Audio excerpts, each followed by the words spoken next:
د نړیوال جام اته غوره لوبډلې د سوپر 8 لپاره مشخص شوې او په دوه ګروپونو ګروپ 1 او ګروپ 2 باندې وشل شوې دي. کومې لوبډلې ځواکمنې ښکاري او کومې لوبډلې کولی شي تر نیمه پایلوبو پورې ورسیږي.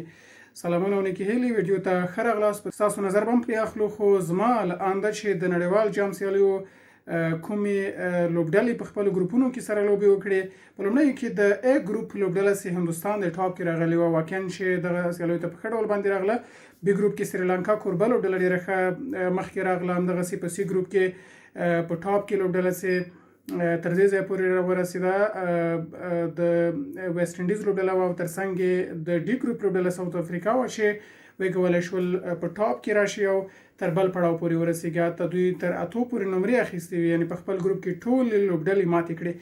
او دوهم نمبر لوبډلې هم د ګروپونو په توګه باندې سیالیو ته لاره پیدا کړې. ستاسو په جدول کې هم ګورئ. او په A ګروپ کې یا په ګروپ 1 کې هندوستان، زیمبابوې، ویسټ انډیز او سویلي افریقا چې دا ټاپ ګروپ همدې ته زه ویلی شم چې ټاپ ګروپ دی، او د دې نه به انتخاب د دریو ټیمونو نه زه وکړم چې دغه دوه ټیمونه کولی شي تر نیمه پایلوبې پورې ورسیږي.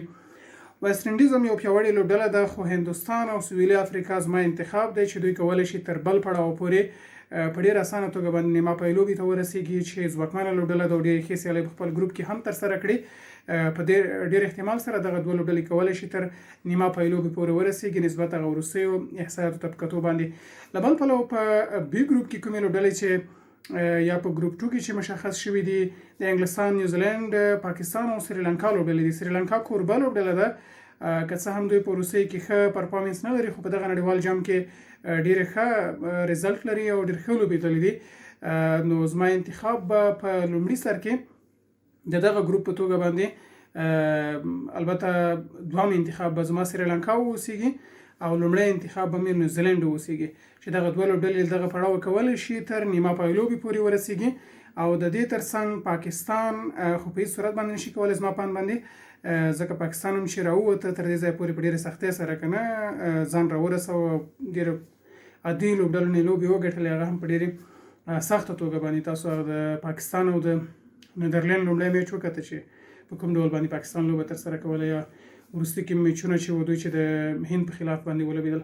نو دغه څلور ځواکمنې لوبډلې زما انتخاب دی. او کومې لوبډلې چې نورې راغلي دي، لکه په 1 ګروپ کې چې دی د زیمبابوې لوبډله ده چې د هغوی لپاره ښې لوبې دي او ښه پړاو دی چې دوی په دغه سیالیو کې ښه ولوبېږي. دغسې په ګروپ 2 کې ویلی شم چې بیا هم پاکستان لوبډلې لاره پیدا کړې ده، دوی به هم یو څه نه څه ښې لوبې وکړي.